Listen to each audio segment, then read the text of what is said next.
Everything unfolded in slow motion for me. It's interesting how the mind operates under stress.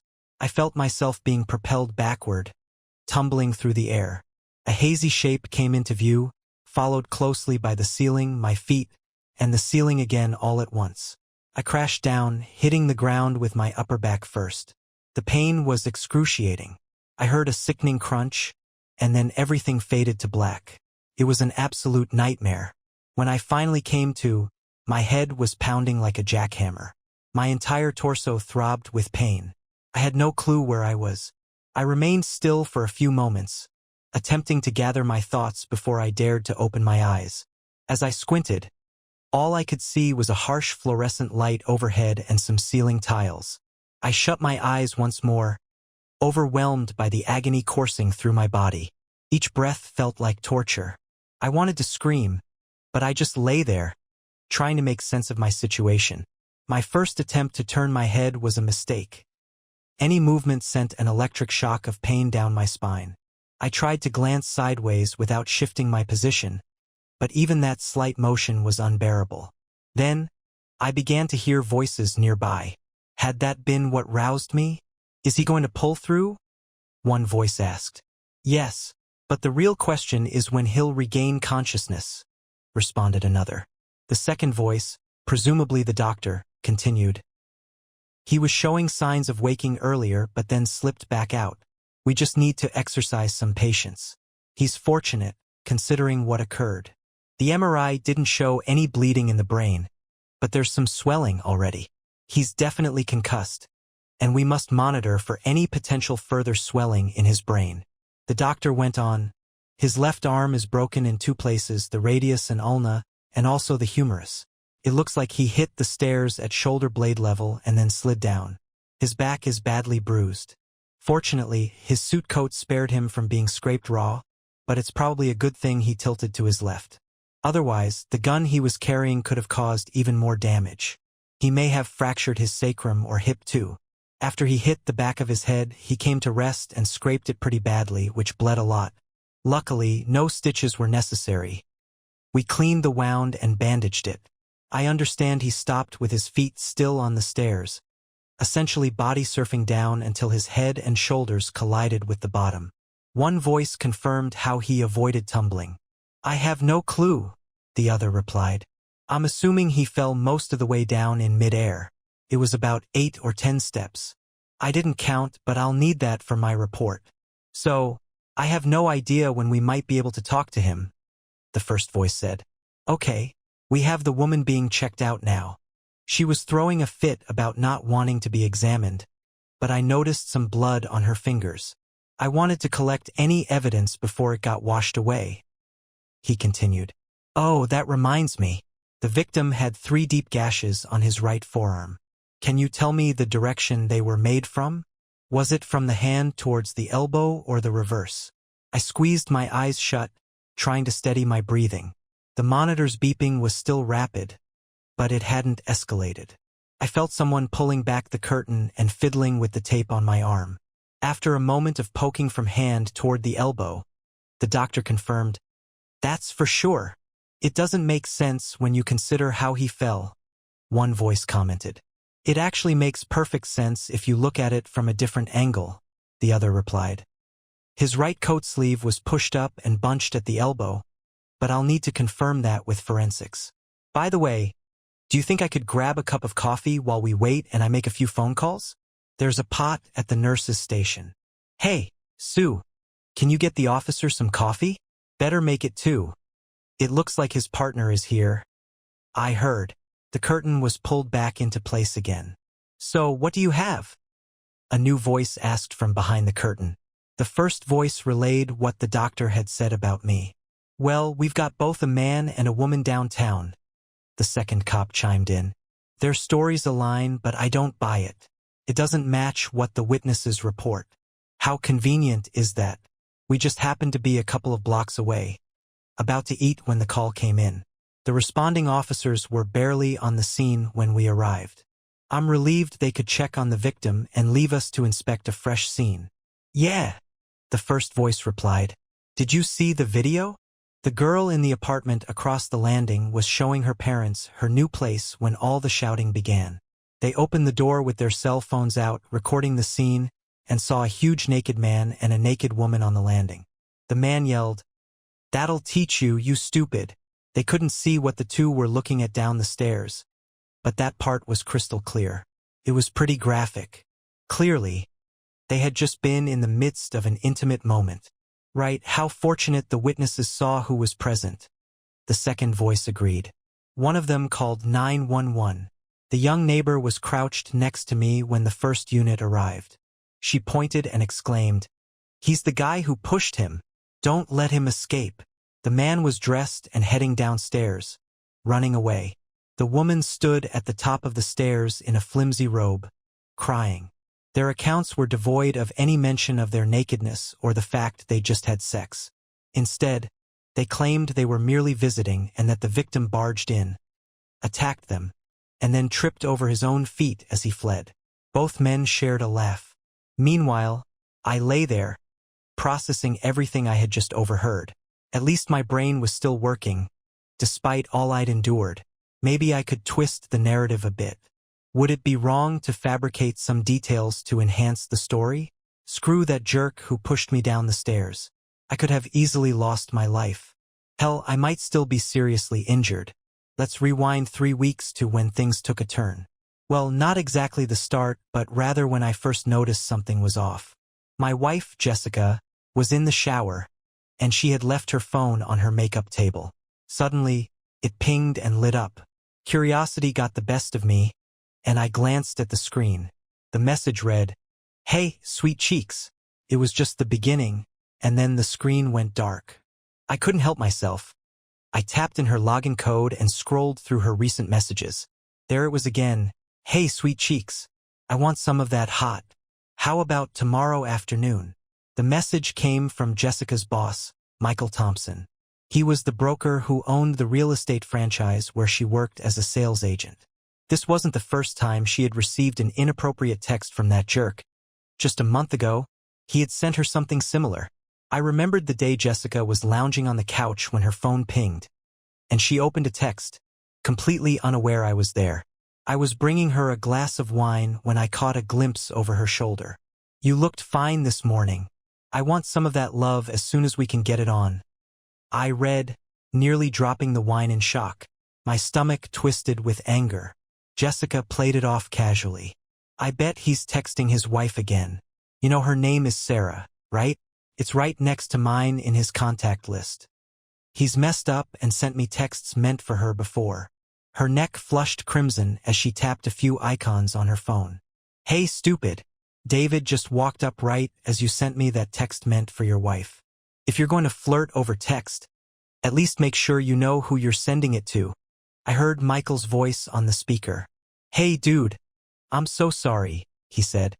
"I'm just trying to spice things up with my wife. You know?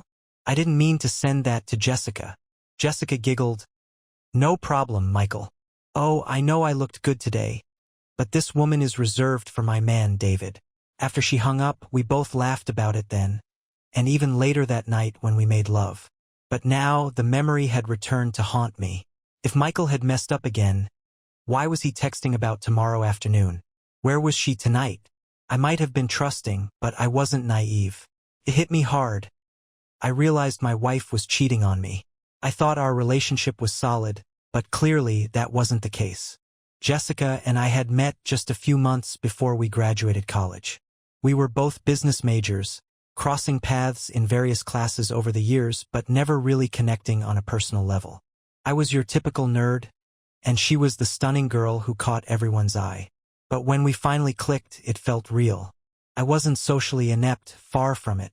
I'd had my share of girlfriends. However, in my social circles, I wasn't the buff, athletic guy typically seen with a beautiful woman. Standing at just 5 feet 8 inches and weighing around 150 pounds if I had rocks in my pockets, I was decent looking according to my sister and her friends, but I certainly wasn't a stud. Of course, my sister and her friends didn't get to see what was under the hood. I once joked with them when my sister Becky said I wasn't a stud in front of a couple of her friends. They burst out laughing while she blushed. I told them I packed just as much as those muscle-bound guys they admired so much. They laughed, and I did too, but I knew from locker room glances that my claims had merit. I later overheard Jessica tell Becky, "You and your friends tease your brother, and he teases back. But let me tell you, he packs as much as anyone I've ever seen."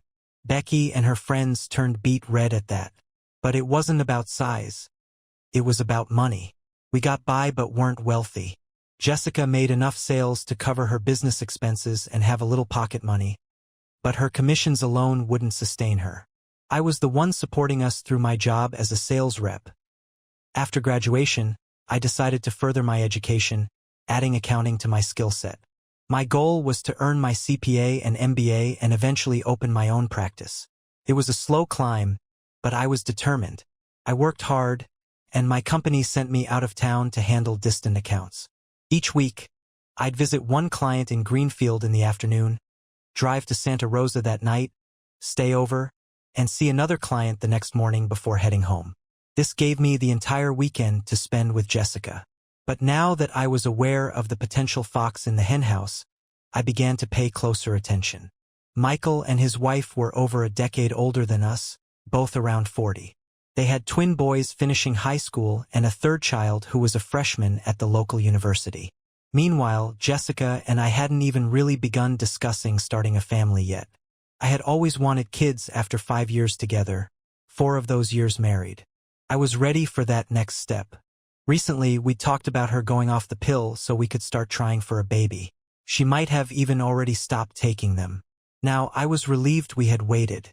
I realized I wouldn't be having kids with Jessica after all. I had been looking forward to an enjoyable evening together, which explained why she was in the shower, freshening up. She knew I'd want to start with a kiss. Well, that shower was a waste now. I wouldn't touch her again, not after everything I had discovered. I'm not the type to go for one last round of intimacy with a cheating wife. Instead, I retreated to our spare room, where we kept the computer, and began my search for answers. A few minutes later, she came in looking and smelling amazing. She'd spritzed on a little perfume, and that translucent top she wore left little to the imagination. She was stunning, and my body reacted, urging me to get busy. For a moment, I almost considered having sex with her one last time. But then I remembered that text. "Sorry, babe.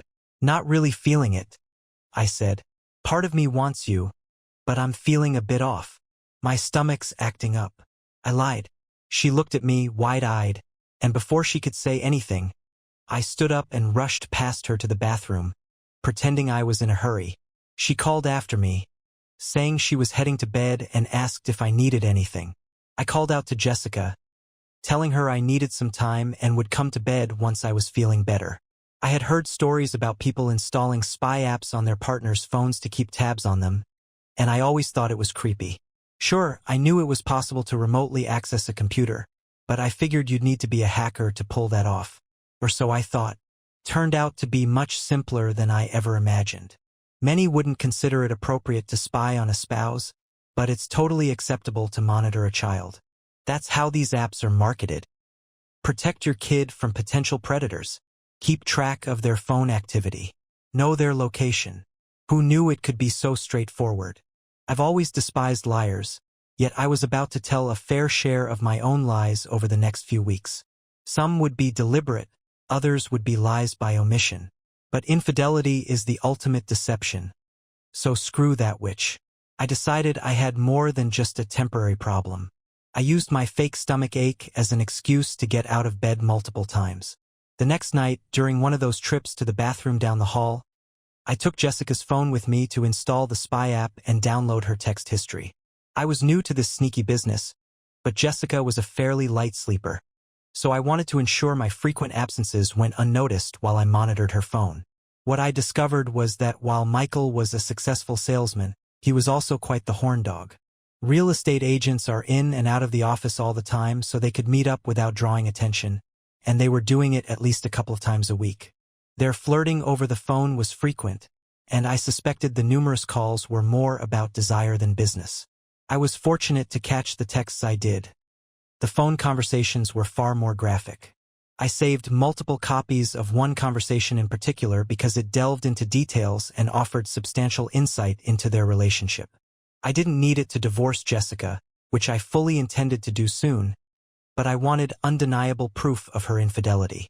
"Let's meet at your apartment this Thursday, while the cook is out of town," Michael proposed. "I love bending you over the back of your couch and kissing you from behind." Jessica shot back, "Look, quit calling David a cook. I've told you that's disrespectful." Michael chuckled and began to reply, but she cut in. "And I've told you before, David is just as well endowed as you, if not a little larger. You're just too rough. I love that intensity, which is why I keep coming back to you," she said. "David prefers to make love, but sometimes I crave that wildness." "Yeah, you scream when I pound you," Michael laughed. "Sarah used to love it too, but she says I get too wild and she likes it better if she's on top, so she can control the pace. I guess your boy just can't handle you the way you want it," Michael added. "Well, your jackhammer act is exactly what I want sometimes, like a couple of times a week.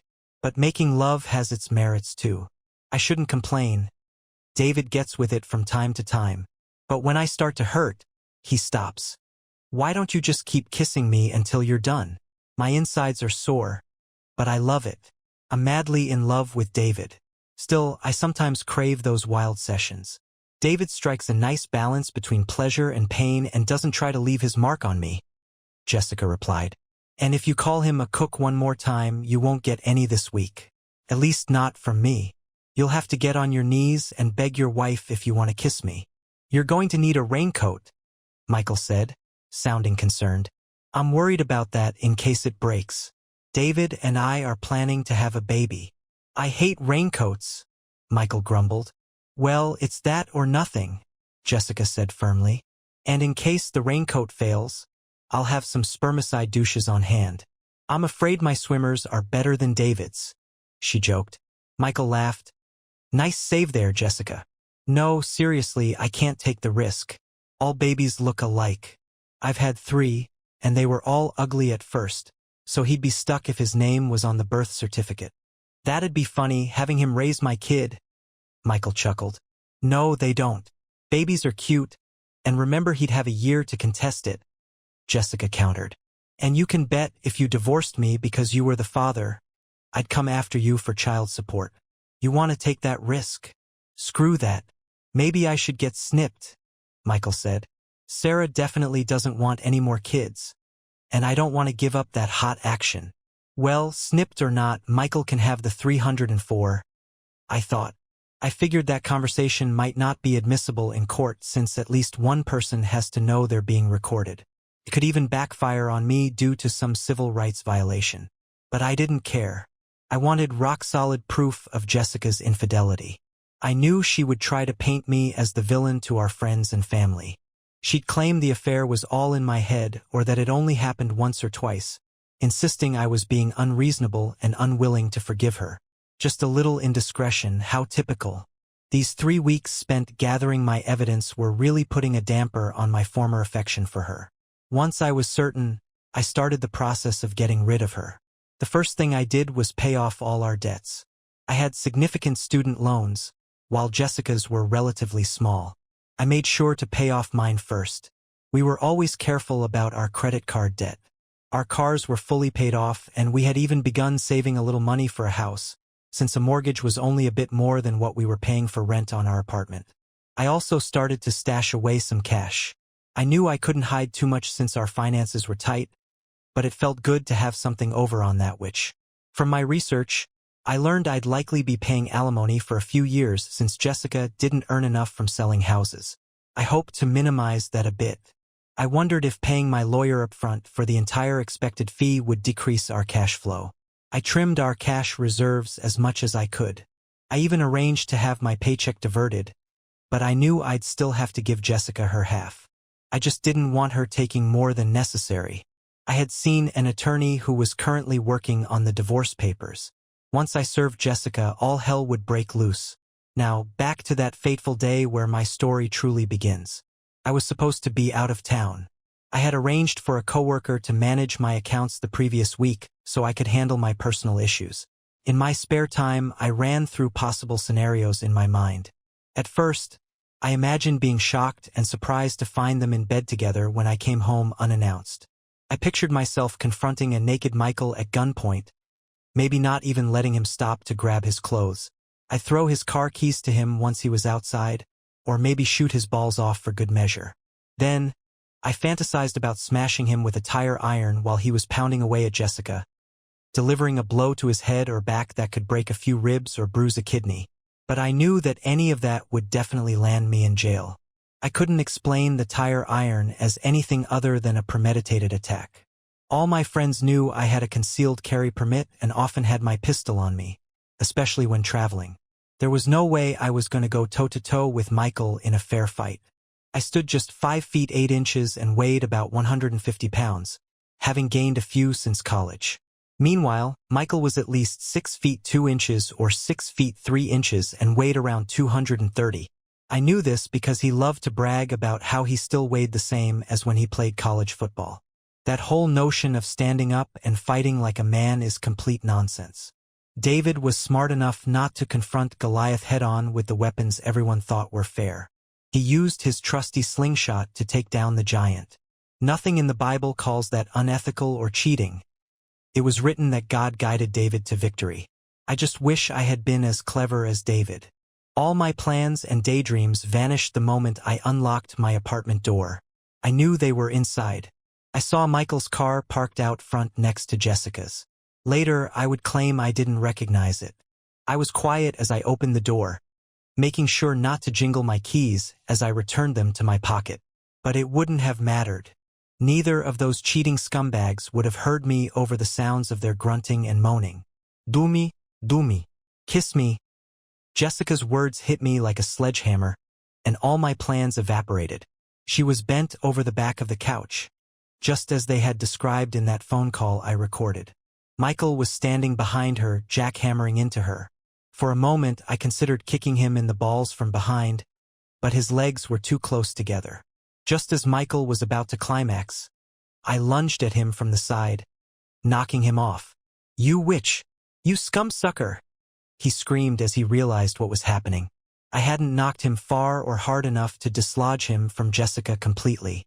He was quick for a big guy and grabbed me by the front of my suit coat. I tried to punch him to break free and reach for my pistol, but a suit coat is restrictive for those quick, frantic movements, not like in the movies.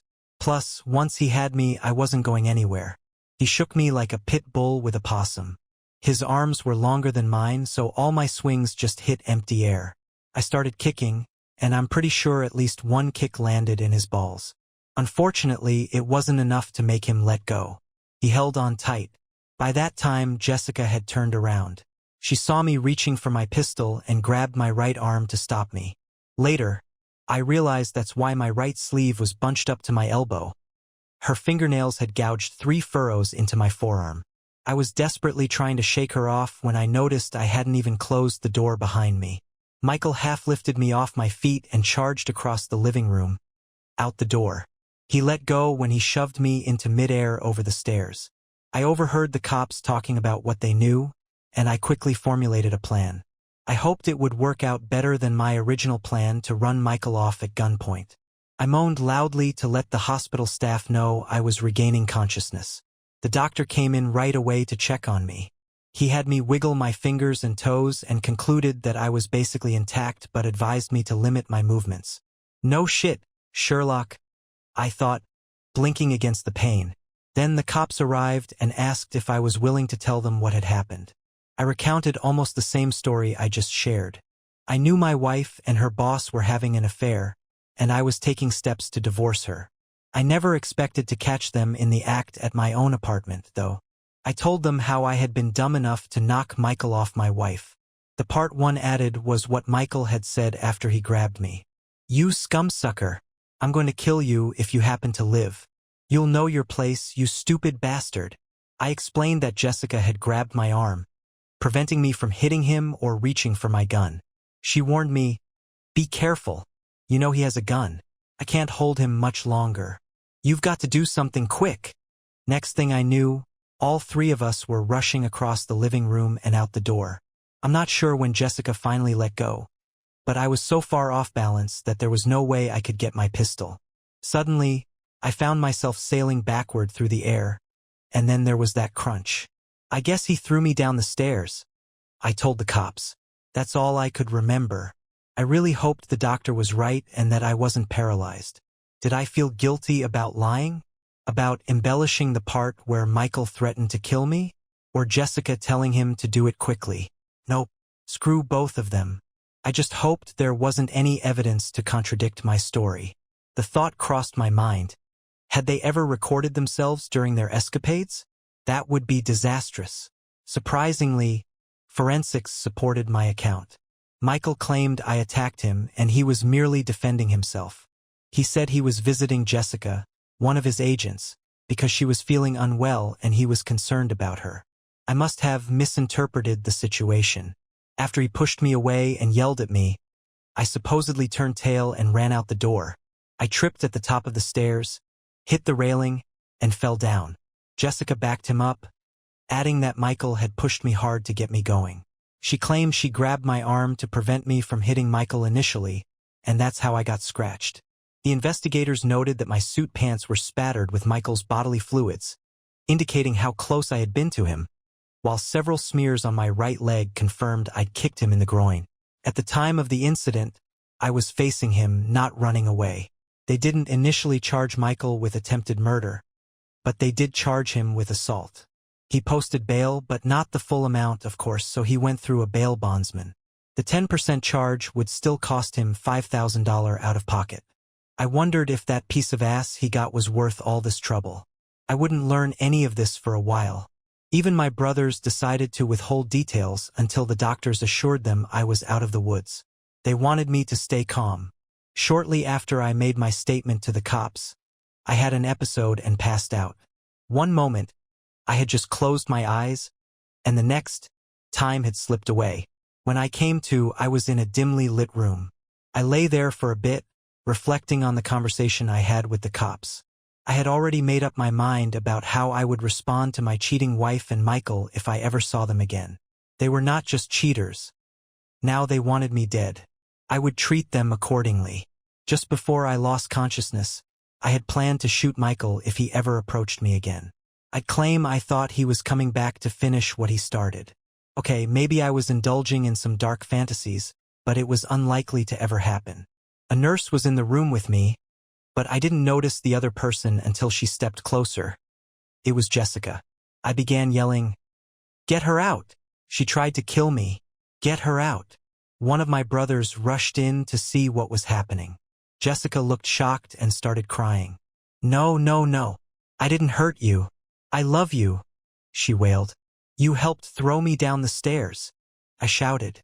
They quickly ushered Jessica out, her protests echoing down the hall. Okay, so maybe I was being a bit of a jerk. Part of me did want to talk to her. I wanted to hear her explanation for why she felt the need to seek intense sex elsewhere instead of talking to me about it.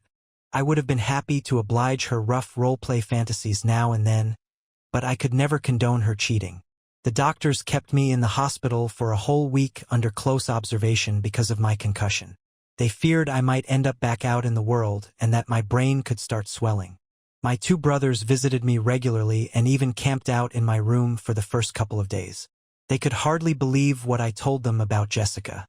Eventually, I whispered to John that I had exaggerated her role in helping that a-hole try to kill me. "I can always tone it down later," I said. "But for now, I want that witch to suffer. She cheated and destroyed our marriage and my trust. Tell Dave what I said. I'm paranoid about being recorded, so let's keep this to ourselves for now." John found that part amusing. The day I was released from the hospital, I told him all about how I had bugged Jessica's phone. "If you want, you can tell her I'm hurt and angry, but I'll talk to her when I'm strong enough. Yeah, give the witch a little hope. Just like she gave me a glimmer of a happy future before she crushed it." I was furious, but I still loved that witch, which made the whole situation hurt even more. One of the visitors I allowed was Sarah, Michael's wife.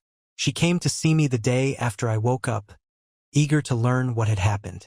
Of course, she had heard bits and pieces of the story. When charges are filed, the testimony and evidence aren't public, so she wanted to know why Michael had been arrested for my assault. As you can imagine, Michael hadn't been too forthcoming about the situation. He spun her the same line he had given the police, that he was merely visiting one of his agents when her husband came home. He claimed Jessica was wearing a robe, and I jumped to conclusions, thinking the worst. They got into a scuffle, and I fell down the stairs. I found his story ridiculous. Clearly, he knew nothing about the video that had been recorded or suspected there might be forensic evidence. I wondered if he was delusional or simply hoping the neighbors wouldn't be questioned. I told Sarah they had been having sex when I walked in. Michael would say he was just having an innocent affair with your wife, but it was all just innocent fun, she said. I'm not buying that. What I want to know is, do you have proof? I have a prenup that gives me 70% of the communal assets if he cheats, and if I can prove it, I want my cut. I plan to sue him for whatever he has left after his criminal trial.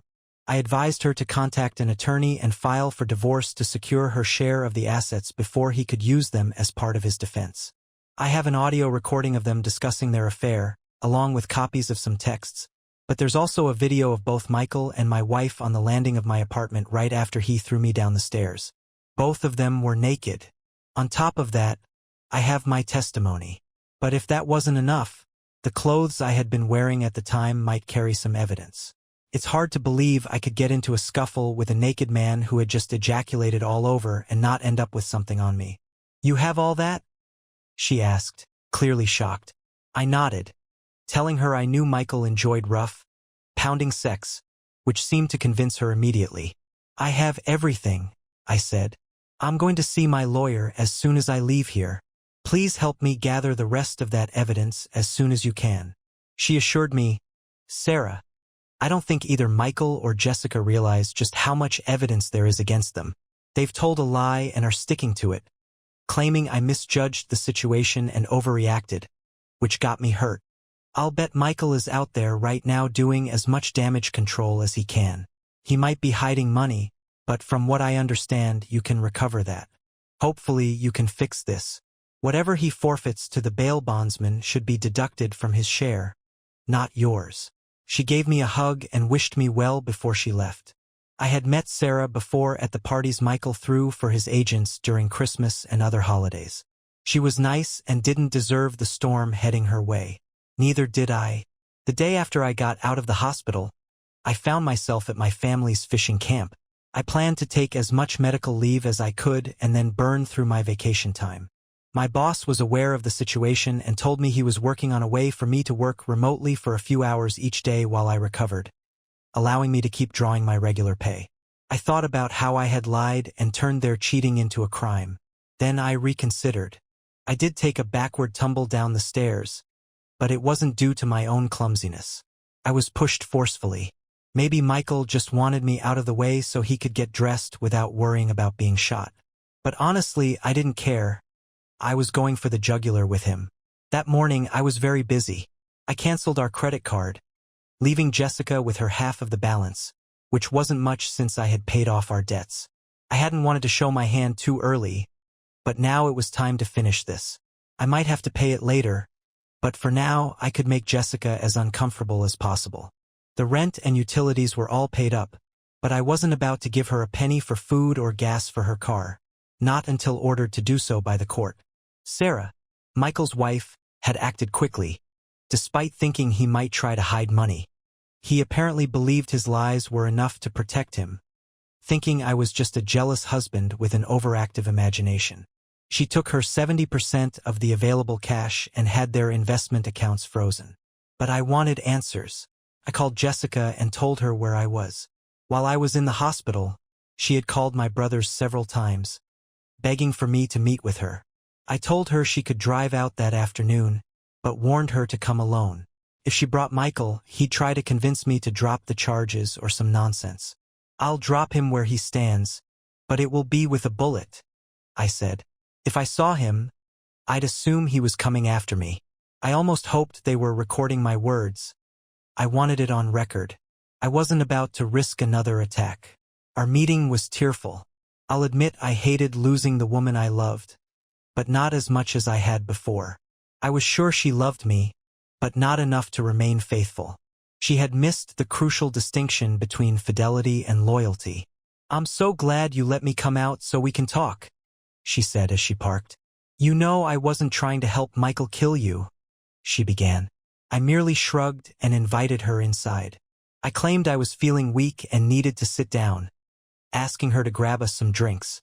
Of course, she knew the house well, having been there many times. As I listened to her rummaging in the fridge for beers, I slipped into the living room, a small area that served as the communal gathering space adjoining the kitchen. I tapped the icons on my laptop and cell phone to begin recording video. Both devices were focused on the chair where I intended her to sit. I settled down and waited. "I'm wondering if you were trying to get me to say something on a recording," I started. She assured me she hadn't intended to. "My cell phone is in my purse, and to prove I have nothing on me." She suddenly stripped naked, leaving me utterly astonished. "Want to stick a finger up me for a cavity search to show I don't have a bug hidden in there?" she asked, swaying her hips. She was smiling now, thinking this was all a fun game. I might have been into that under different circumstances, but not after what she had done. "You might want to get dressed while we talk," I suggested. "Screw that," she declared. "I'll stay naked. You might need to give me a towel so I don't leave a snail trail on the chair. Are you sure you don't want to fill me up? Just in case I have a recorder hidden up there?" she asked, grinning. She wasn't being sarcastic. I could tell she genuinely wanted to play. The woman was hot. She was completely aware of the effect she had on me, and I could tell she was manipulating the situation. "Where do you want to start?" she asked. "Let's begin with the reason," I shot back. "No, not why you chose to cheat. I want to know why you were willing to help that bastard kill me." I spat, forcing myself to take a deep breath to rein in my anger. "I wasn't trying to help him," Jessica exclaimed, her voice trembling with emotion. "I was trying to protect myself. I had no idea he would go that far. I just wanted to stop you from shooting him. When he pushed you outside, I thought he was going to shut the door and we'd get dressed. We could have figured things out. But then he threw me down the stairs." I finished her sentence. "And that was your excuse for everything?" She nodded, her face a mixture of horror and guilt. "Yes, I thought you were dead," she admitted. "He pushed you so hard that you flew into the air." I looked down. "You were lying still. Your eyes weren't even closed," she continued, her voice breaking.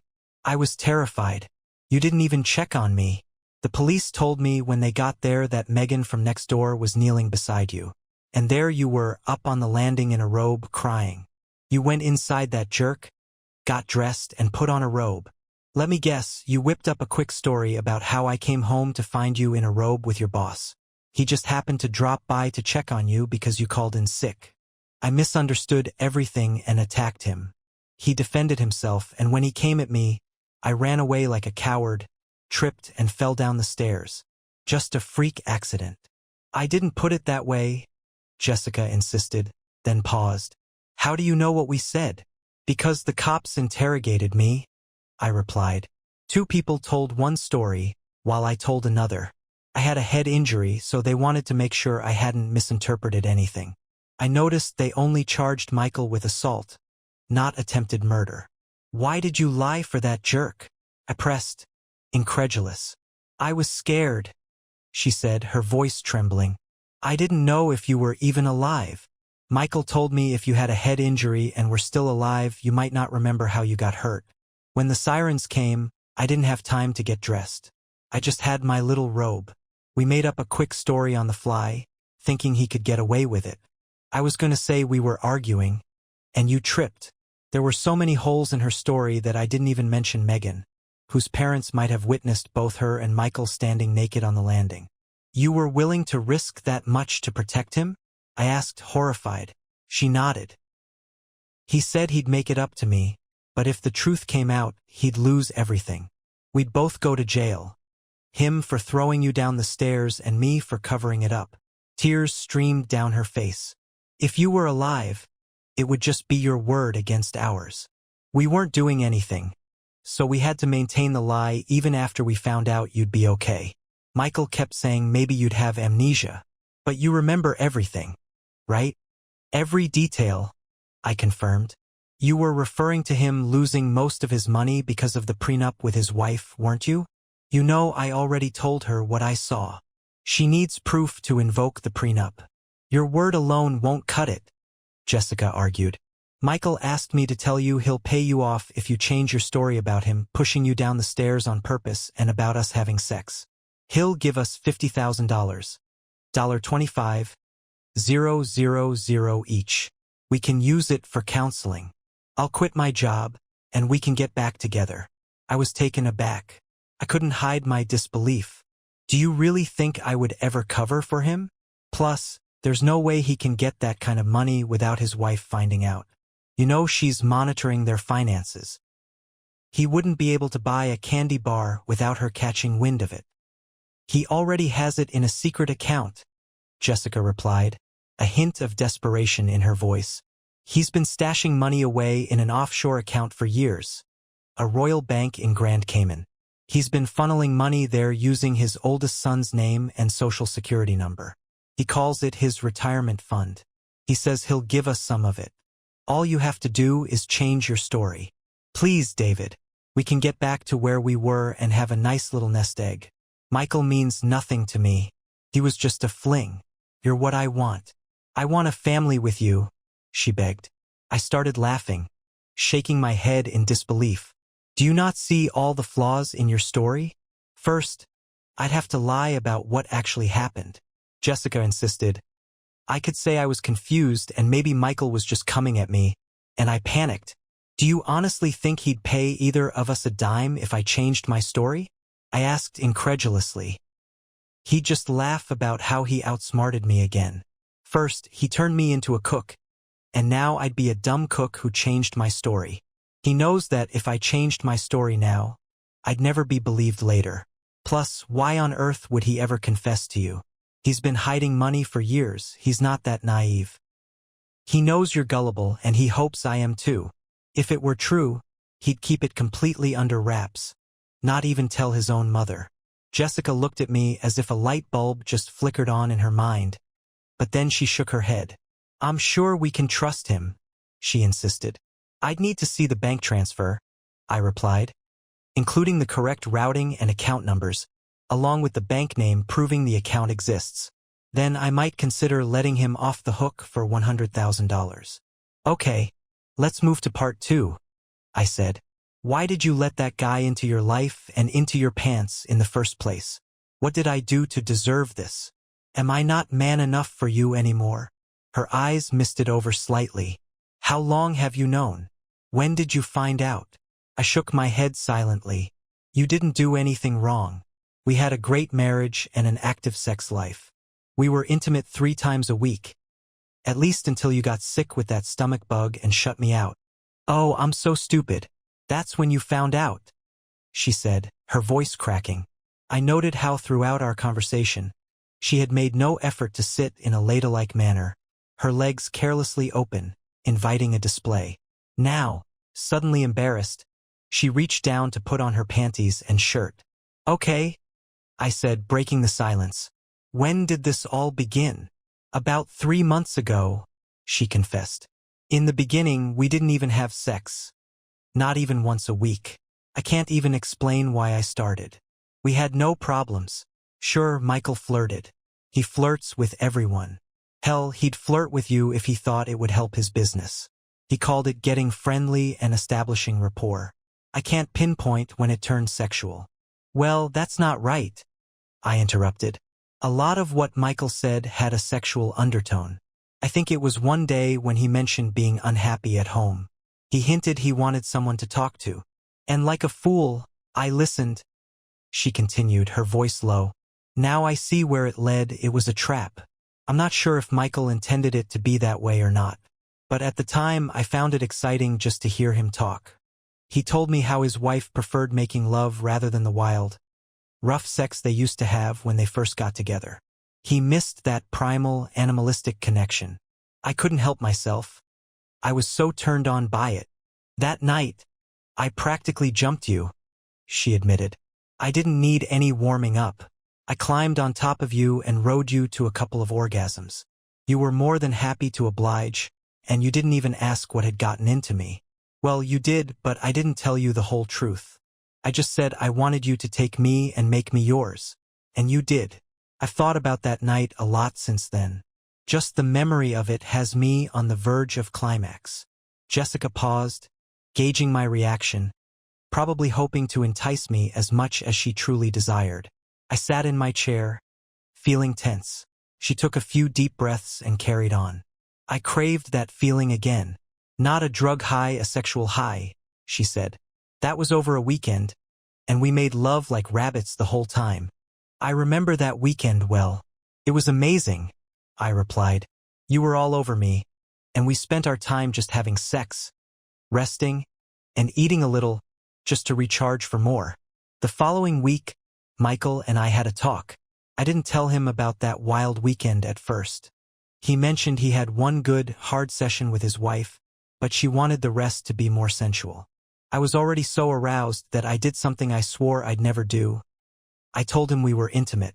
I mentioned how we had an incredible time that weekend. By the end of that week, we were having sex every night, and while it was good, it wasn't mind-blowing like that weekend. Michael told me he could give me that intensity anytime, Jessica admitted. I laughed it off, but after a few days I began to wonder if he actually could. I wanted that wild pounding so badly, she confessed. The more I thought about it, the more I craved it.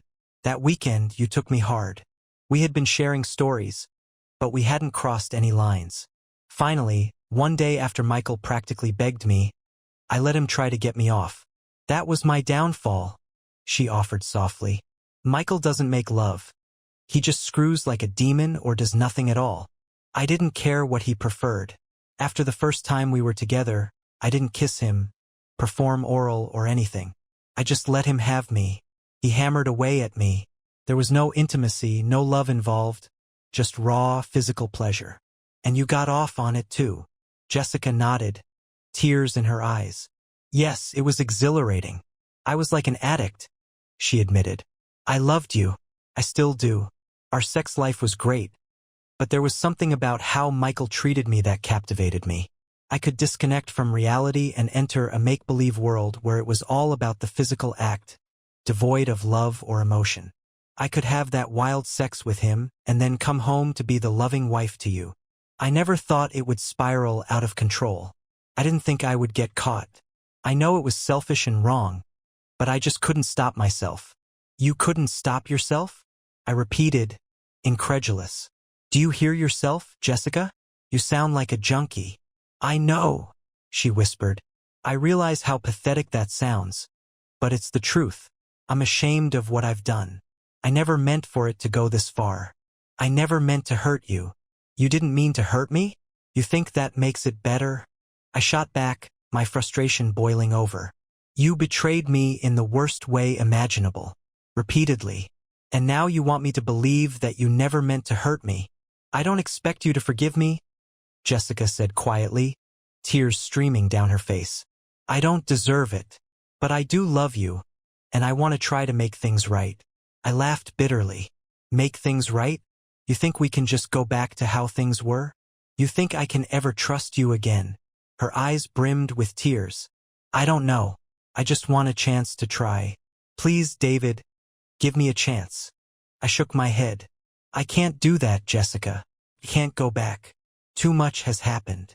Her voice trembled as she asked, What are you going to do? I'm going to divorce you, I said firmly. I'm going to take everything I can from you and ensure that both you and Michael pay for what you've done. Jessica sobbed. Please don't do this. I can change. I can be the wife you deserve. You had your chance, I said coldly. You blew it. Her face crumpled as she looked at me. I'm sorry, she whispered, tears streaming down her cheeks. I stood up, feeling a tidal wave of anger and betrayal surge through me. Save your apologies. They mean nothing to me now. I walked out of the room, leaving her there, naked and crying. I didn't care anymore.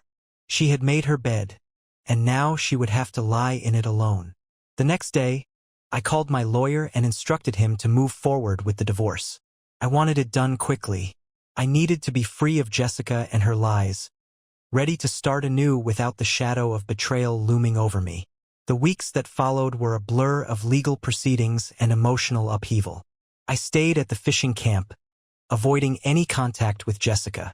My brothers supported me through the tough days and long nights. I focused on healing both my body and my mind. Jessica reached out several times, but I ignored her. I had no interest in hearing her excuses or apologies.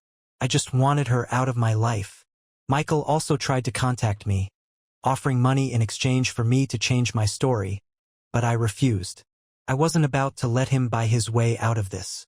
He would face the consequences of his actions, just like Jessica. The day the divorce was finalized was a pivotal moment for me. It felt like a weight had been lifted off my shoulders. I was free. I could move on and begin anew. I didn't know what the future held, but I was determined not to make the same mistakes again. I would be more cautious, more vigilant. I would never allow anyone to betray me like that again. As I packed up my belongings at the fishing camp and prepared to leave, a sense of closure washed over me. The past was behind me, and a new chapter was about to begin. I didn't know where I was headed, but I was ready to face whatever challenges lay ahead. I felt stronger now, more resilient. I had survived betrayal and emerged on the other side, and I vowed never to let anyone take advantage of me again.